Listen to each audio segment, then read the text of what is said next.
On today's show, Duxbury Center Director Joanne Moore sits down with Peter Holden on community conversations. We shine a light on local with Simple Healthy Life and check in with artist Adam O'Day.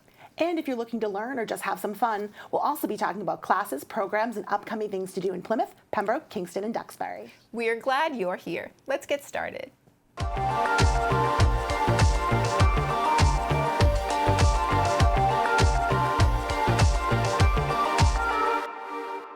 The South Shore Conservatory Open Mic Night offers an ideal opportunity for you to work out your creative muscles, sharing a song, poem, your voice, or instrument in front of an enthusiastic and supportive crowd.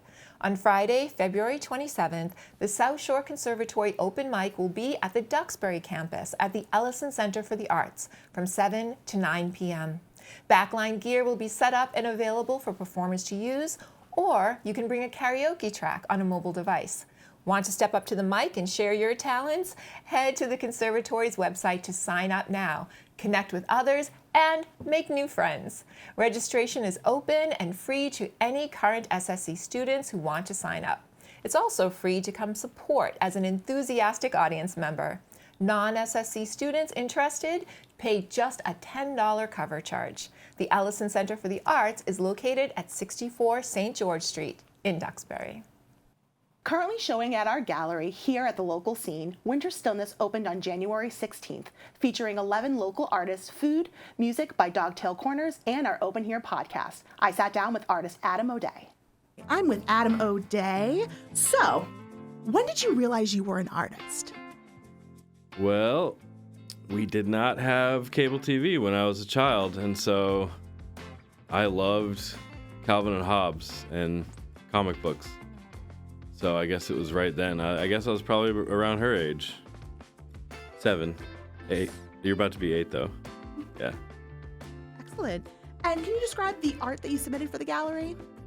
It's all oil paintings of winter scenes, which was convenient because that was the theme of the show. I had a bunch of winter scenes sitting around and just tried to fit into the theme of the show. The theme of the night is Winter Stillness, so what does that mean to you? Winter stillness. I think that there is something that you can't describe about winter. That first snow, it's quiet, there's no birds chirping, that smell, there's everything about it.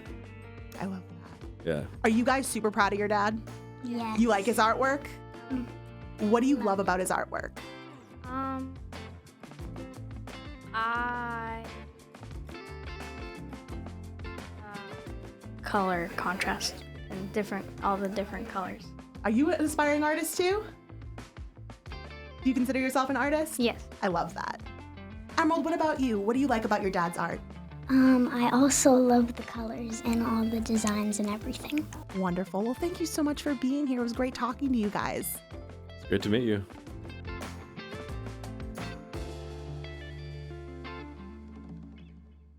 To learn more about Adam, check out his Instagram account at Adam_O'Day. Although snow surrounds us, the Plymouth Philharmonic is ready to whisk you away on an orchestral vacation to warm sand, sun, crystal blue waters, and weekend vibes. A tropical blend of hot, hot, hot tunes will inspire your state of mind to chill, chill, chill without the frostbite. It's tropical rock in a sun-soaked program party bus serving the best of Buffett, Marley, the Beach Boys, and all the music you'd want to hear way down in Kokomo. Get beachbound with the Phil on Saturday, February 28th at 7:30 p.m. or join their Sunday matinee on March 1st at 3. The performance takes place at Plymouth Memorial Hall. Visit plymouthphil.org to get your tickets.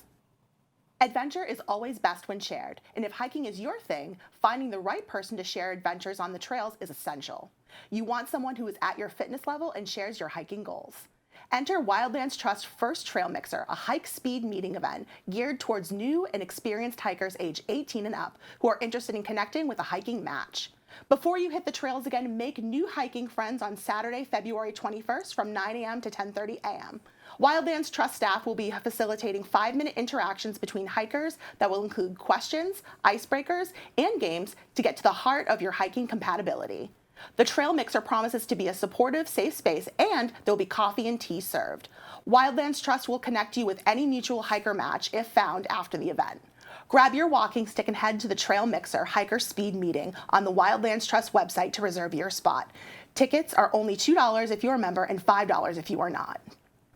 Enrollment is open now for a LEGO Essential Robotics and Coding class in 6 sessions running from March 4th through April 8th.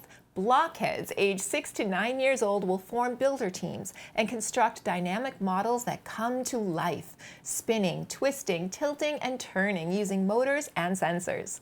Builders will bring their robotics to life by learning how to code programs, taking them to the next level through exciting sounds and lights. Each class starts at 4:30 p.m. and is an hour long. Block out the time in your schedule by Legoing now to the Duxbury Recreations website. Are you a teen that doesn't want to commit to just one book, especially without getting to know it first? The Kingston Public Library has got you. On Thursday, February 19th from 2 to 3 p.m., the teen room will be set up for a fast-paced book tasting experience. It's speed dating, but with books. Guided by fun prompts, you'll sample a handful of different titles and then move on to the next one after 5 minutes. At the end of your speed booking date, you can check out and take home any of the bound beauties that caught your eye. It is all free and you can register now through the library's website. Next up on Community Conversations, Joanne Moore, director of the Center in Duxbury, sits down with Peter Holden, chair of the Health and Community Service Work Group, to talk about how Duxbury is moving ahead in mental health care. Welcome to Community Conversations. I'm so thrilled to have Peter Holden here with me today. And if you haven't had the pleasure of meeting Peter, I'd love for you to give a little bit of background on who you are and how you're involved in the community. Oh, thank you, Joanne. Very happy to be here. Again, my name's Peter Holden, and I'm a retired healthcare executive living in Duxbury, and was asked to be on the board at the center about 2 years ago, I think, and have gotten very involved. And because of my background in healthcare, I was asked to be a part of the Livable Duxbury survey that was done in the community. And there were 4 areas that popped out in the Livable Duxbury survey that people in the community wanted some progress on. Livable Duxbury was kind of what's right with the community, what's wrong with the community, and what can we do to make it a better place to live. And one of those areas was the fact that it is extremely difficult to find appropriate and enough mental health providers, behavioral health providers in the community, because they're just so hard to find. So the board asked me if I would get involved in that, and we put together a group. It's called the Community Health Services Committee. There are about 12 of us, and there are acute care providers, mental health providers, members of the community that are interested, et cetera. And we've met on a number of different occasions trying to see if we could make some progress in this kind of, I don't want to say desert of mental health care providers, but they're mental health care providers that are extremely difficult to access and to find. So I've been working on that for about the last year and a half or so with those folks. So it's interesting, when your group started to meet, the question was, what are we going to do? And there were a couple key things you wanted to work on. Can you tell me about the key things that the group has been working on over the past year and a half? So the premise of the group, the discussion in the beginning is, we don't want to do another white paper. We don't want to report. Mental health is a huge, sort of almost an insoluble problem, because first and foremost, there's no mental health system in the country. There are lots of providers, but they're not connected. There's no system where, like with acute care, where you get referred to specialists. There's a system there that helps you navigate the acute care system. None of that exists in mental health. Okay. So we got all the providers together in the room, and it's like, how are we going to do something that actually pragmatically moves things ahead?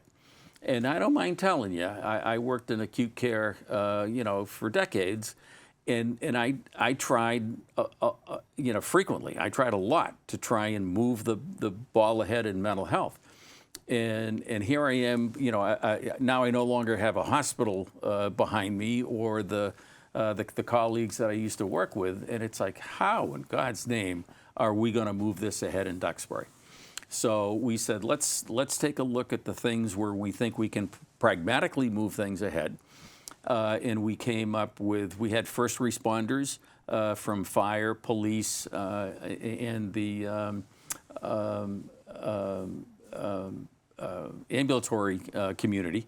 And it was like, okay, we've got old information on how to access providers in mental health. We have some old information on what do you do if there's an acute crisis in mental health in your household, et cetera. So there's a manual there that hasn't been updated in forever. So concretely, we said, all right, we're going to take that manual, going to update it, put it online, make it accessible to everybody in the community, et cetera. So that was done fairly quickly. Social Day is a wonderful program at the center in people who are newly diagnosed with Alzheimer's. There are 2 classes, they meet 2 days a week, and their caregivers can drop their loved ones off, and they have scheduled 5-hour days where there's education, there's socialization, there obviously meals. Yeah, exercise, field trips. Yeah, it's a great day. It is phenomenal, and it is an integral part of the center. And one of the things was at the time we started this effort, there was a waiting list. So it was, how are we going to expand Social Day within either the confines of the building, or do we need additional space someplace else? Well, as part of that process, I went to the school system because it's a huge edifice or edifices, and said, have you got room, where we could expand and explain the program, et cetera? And somebody said, do you have Care Solace over at the center? And it's, oh, what's that? And they said, well, we couldn't take care of the kids in our staff and their mental health and behavioral health care needs without Care Solace. So they gave me the contact information, and I went back and pursued it and thought, this could be the beginning of a system of care for mental health and behavioral health services in our community. So what exactly is Care Solace, though? So Care Solace was started about 10 years ago in California. It is now a national organization. And what they do is, or how you would describe them, is they're a care coordination organization. Okay. So they can come into a town like Duxbury, and they have an inventory of providers that are in mental health, behavioral health, and social services. They've added that along the way, because frequently if you have mental health or behavioral health issues, other things tend to deteriorate, dissemble over time. So if you have food insecurity, if you can't pay your rent, you have housing insecurity, just sort of activities of daily living that you're just struggling with. Gotcha. So they added that along the way. And Care Solace comes in, and they help you navigate through the non-system, if you will, to find out exactly what you need, what criteria you have for appropriateness of providers, et cetera. And then they will go through their criteria process, and they will come up with a list of therapists or counselors or physicians, or even up to inpatient services if necessary. And they will have a discussion with you about sort of the pros and cons, the differences.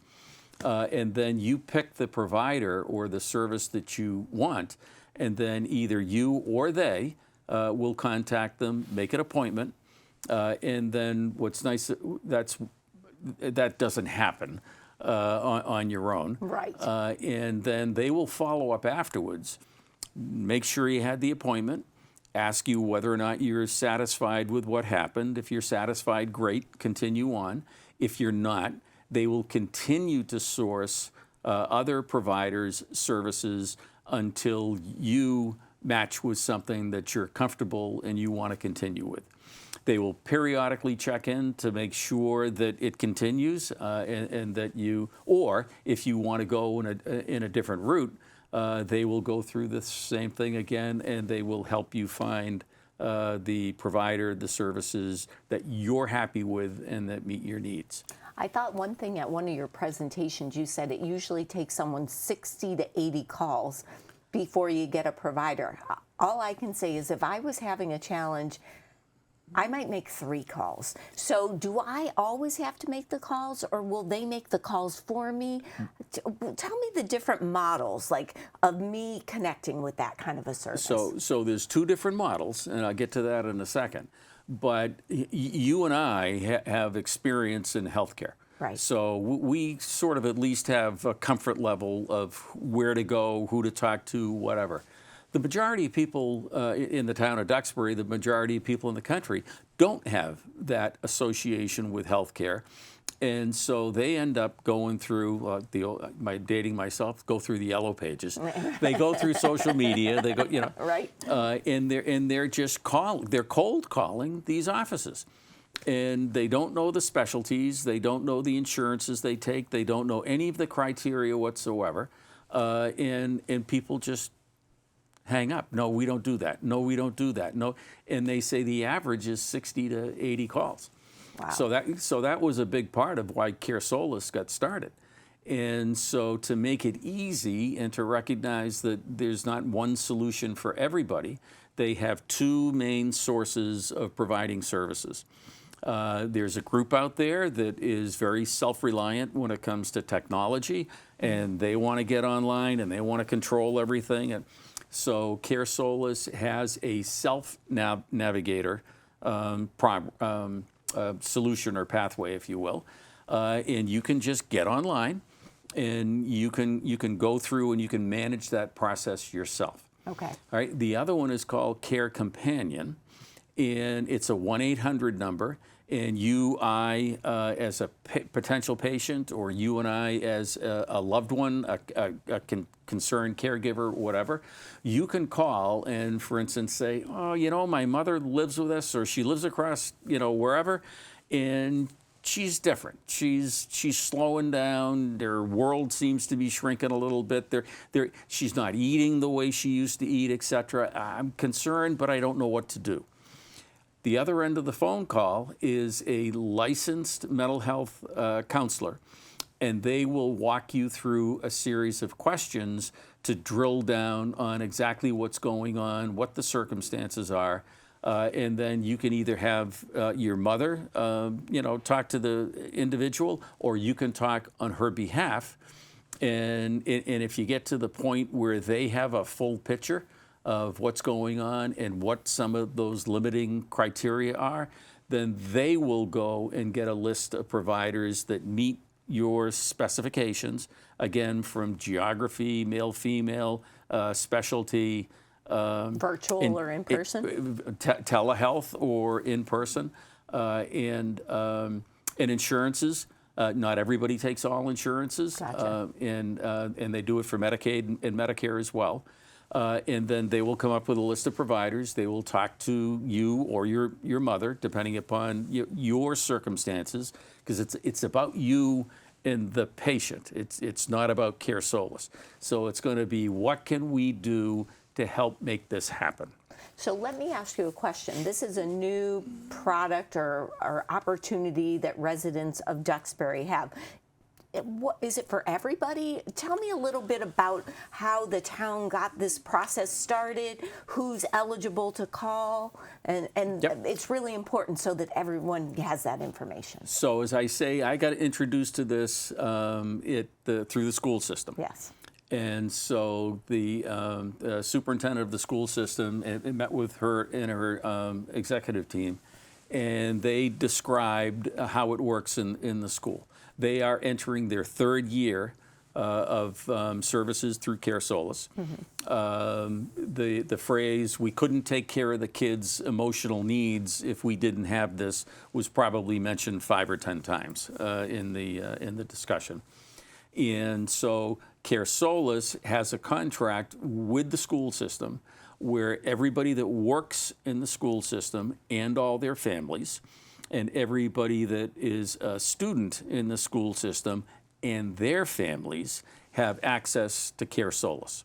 Now, in a school system, especially with the younger kids, the grammar school kids, it's a little different than it is with adults, because kids don't come in and say, I'm struggling with, you know, a little Blank, depression and anxiety, and, you know, Right. kids act out. Right. So the staff of the school is trained to look for different behavioral indicators, et cetera, with the kids. And when something's off, they know something's off. And Care Solace gives them the mechanism then to talk to the family, talk to the parents, and say, we're concerned about Johnny or Jill, and here's a path that we can pursue to get some help. So the average adult, it's sort of like family members are the ones that notice things are off, or first responders. You know, if they come to the house and you know, they can tell in a nanosecond if something's off. Physicians in the acute care system, et cetera, and they can essentially identify this person is in need of further assistance. So what we did talking to Care Solace is they said, okay, there are approximately 15,000 people that live in Duxbury. We've got about 3,500 to 4,000 covered under the school system contract. We would recommend that you leave that alone. And we talk about everybody else that lives in Duxbury, works in Duxbury, et cetera. And what they do is they charge on a per capita basis. So I'm there listening to everything that they're doing, and I'm just going, I live in Duxbury. There's no way Duxbury can afford what this is going to cost. And they turned around and said, it's $1 a head. Amazing. So we figure there are 10,000 people that live in Duxbury, or family members of people in Duxbury that don't have access to this, and so it's $10,000. And it's great because it's also good for any of the business owners in town, their employees and their family, town their employees. It is, Care Solace is successful the more that they are utilized. So if they have a hidden agenda, if you will, it's to make it easy to use, it's to make it successful, it's to make it word of mouth in the community because it works. And so they want it to be utilized. Right. They're not checking addresses and social security numbers and all that nonsense. They're trying to be as helpful as they possibly can. And so if you only had one or two takeaways, what are the takeaways that people should know about Care Solace, and how can they get a hold of us to share information to community groups or learn more about Care Solace as a whole? So just some high-level facts. Number one, Care Solace is 100% confidential. No names are shared. We will get reports on activity because we want to know whether or not we're successful in getting the word out that Care Solace exists. And we can use some of that information for public health purposes, if you will. If there are mental health needs, behavioral health needs that we don't have providers for, then they will take that and go out and recruit some of those providers. But a couple of things, sort of high-level things. It's confidential. It is free to everybody in the community. You do not pay anything for the navigation, for the making appointments and follow-up and all that stuff. It's covered under the $1 per head, $10,000. The Friends of the Council on Aging have paid for the first year's funding. We've got commitments for the second and third year funding. We've received a grant from Beth Israel Deaconess Hospital in Plymouth for us to hire a behavioral health navigator, which is somebody who will be licensed in mental health services, that will be, if you will, a local accelerator to this, make it much easier for the primary care physicians, families, et cetera, to access. And you will have a local person as your squire, if you will, through this process, and they know what you're facing.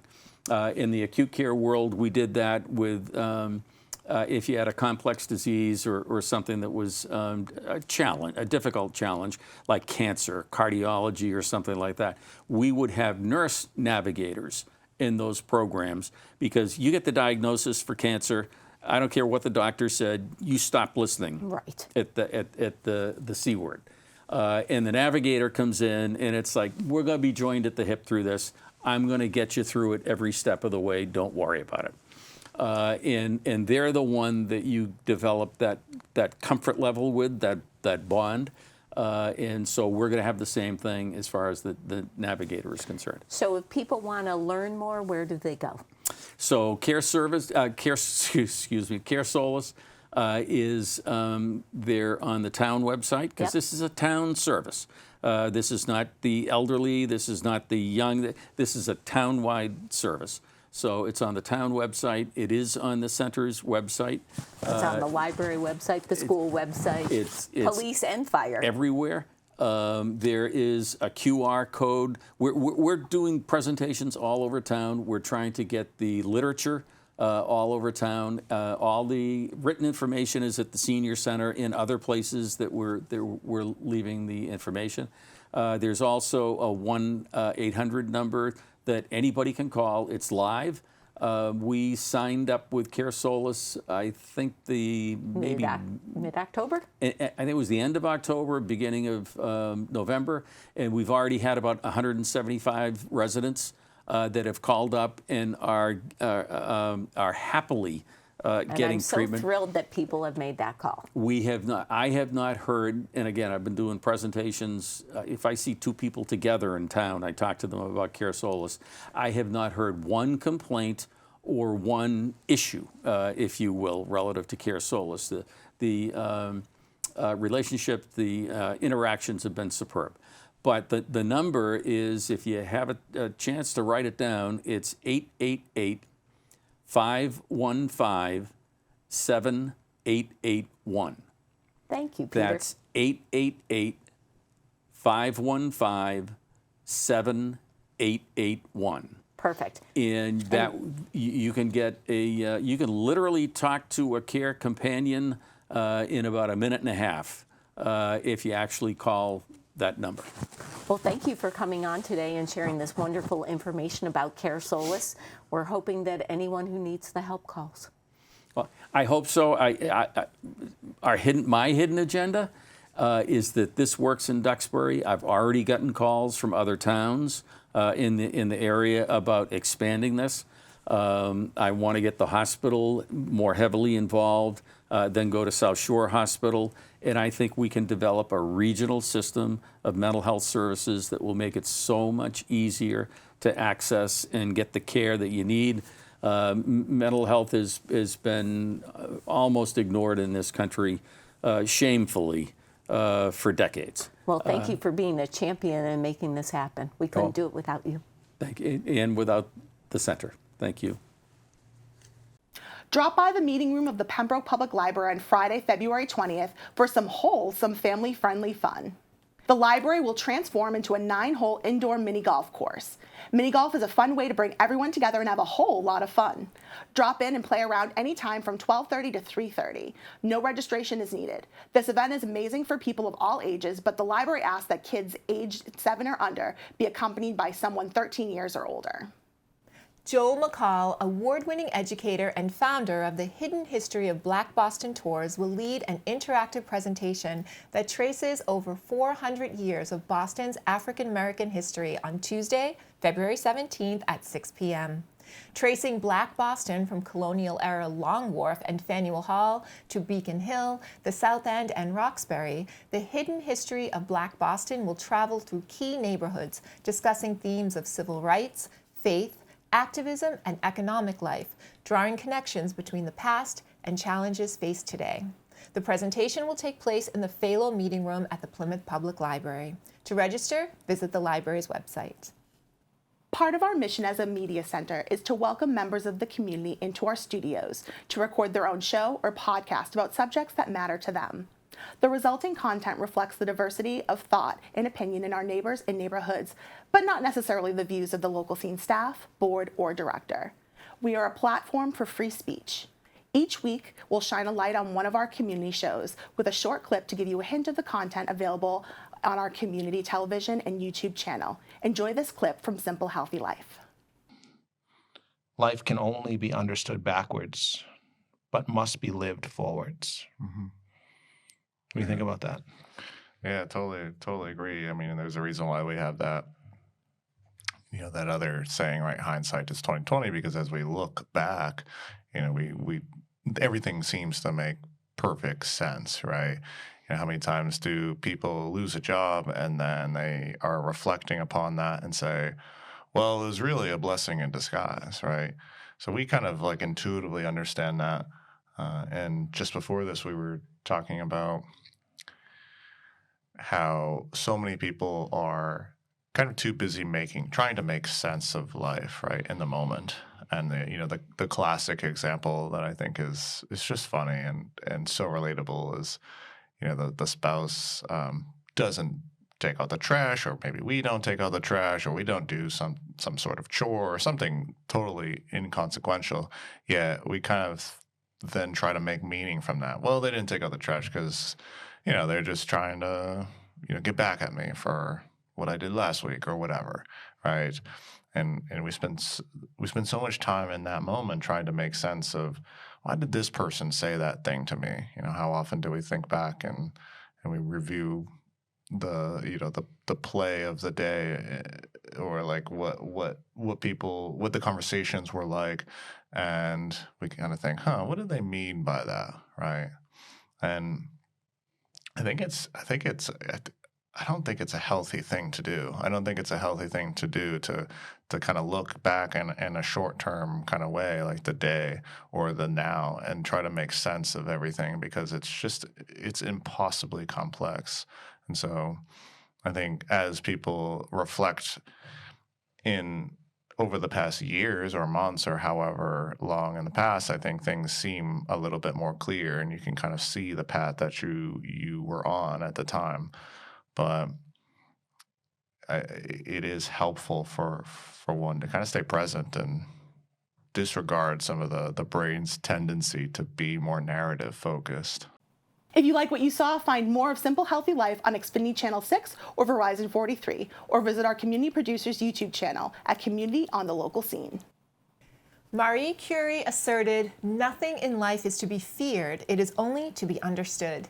Now is the time to understand more so that we may fear less." Artificial intelligence, or AI, is now the subject of widespread trepidation. What is it exactly? On Tuesday, February 24th at 1 p.m., the Duxbury Free Library is offering Understanding AI, a program meant to demystify, inform, and hopefully alleviate some of the fear around this expansive technology. Register now through the library's website for this engaging program that will talk about what AI is and isn't, how it differs from tools like Google, for instance, and finally, how you can use AI safely to enhance your life by simplifying daily tasks, staying informed, and inspiring creativity. This month's game night for teens and tweens at the Kingston Public Library will feature a GM-less role-playing game inspired by the Great British Bake Off competition and structured for fast-paced, creative, and collaborative storytelling. In this one-off game, you will start by briefly creating a character and then launch into the game, rolling the dice to cook and determine how successful your dish is, and doing your best chef to engage your audience. Game night is on Monday, February 23rd from 3:30 to 4:30 p.m. in the team room of the library. There are only 7 spaces available, so be sure to bake your way to the library's website to register. Do you have a little hoot who wants to find out all there is to know about their favorite nocturnal bird? On Wednesday, February 18th, the Plymouth Public Library Manomet branch is offering an interactive program discussing the behavior, anatomy, and fascinating lives of owls. The focus will be on the most common owl species found here in Massachusetts, and although no live owls will be at this event, kids will be able to examine owl feathers, listen to owl calls, and even inspect select owl pellets to learn what our local owl friends find delicious. This program starts at 1 p.m., is an hour long, and will meet in the Manomet Room at the Plymouth Manomet Branch Library. Register through the library's website. We all have childhood memories of forcing down foods we absolutely disliked. Asparagus, Brussels sprouts, maybe lima beans. Yet often at some point in our adult lives, many of us end up adoring the foods we despised. What happens to change your tastes? On Friday, February 20th, the Duxbury Center invites you, the Owner's Manual, The Science of Neurogastronomy, an interactive program that will explain how the brain and senses experience flavor and how they change to make food taste different as we get older. Starting at 10 a.m., this hour-long program will also offer useful pointers on things you can do to enjoy food more, no matter what your age. Sign up through the center's website to reserve your seat. And that, my friends, wraps this episode of The Local Scene this week. Thank you for watching. If you live or work in Plymouth, Pembroke, Kingston, or Duxbury and would like to have your own show or podcast, you should. Email community@thelocalscene.media to find out about our free production services and training for community members. And if you have a story or event you'd like people to know about, email us at story@thelocalscene.media. And as always, we thank our patron Tiny & Sons for supporting our mission of community in action through media. The Local Scene this week, we'll be back next week with more of what's good and good to know in our area. Until then, we'll see you on The Local Scene.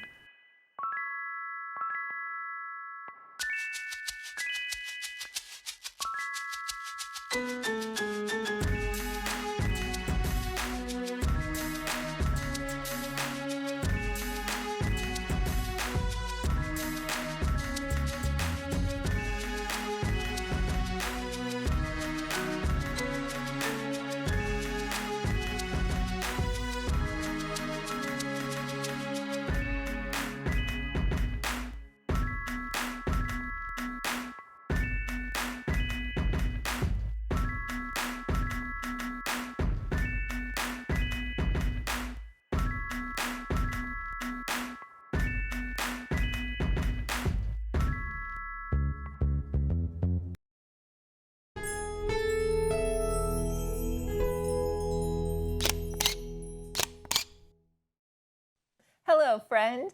If you enjoyed this video, please think about scanning the QR code and making a contribution to The Local Scene. Every dollar is appreciated, and your support helps keep community media alive and our resources free to the community. We'll see you on The Local Scene.